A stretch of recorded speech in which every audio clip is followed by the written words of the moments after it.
আর আরো একজন ডন, তাকেও কোমরে দড়ি বেঁধে হ্যান্ডকাপ পরিয়ে ঘোরানো হলো।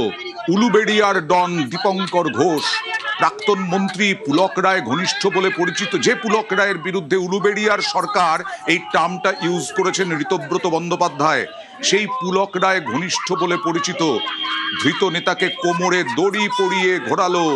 দুর্নীতি, মারপিট, তোলাবাজি। গত 29শে মে তারাপীঠ থেকে গ্রেফতার হয়।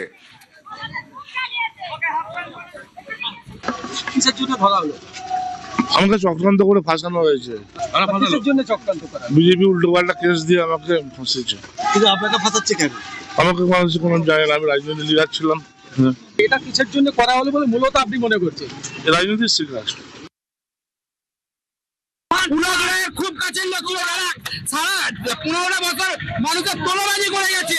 এখানে ইন্ডাস্ট্রিয়াল পুরো শেষ করে দিয়েছে। 50% ইন্ডাস্ট্রিয়াল বন্ধ হয়েছে। মেয়েটাকে কাজের নাম করে দুঃসর্বনাশ তুলে দিয়েছে।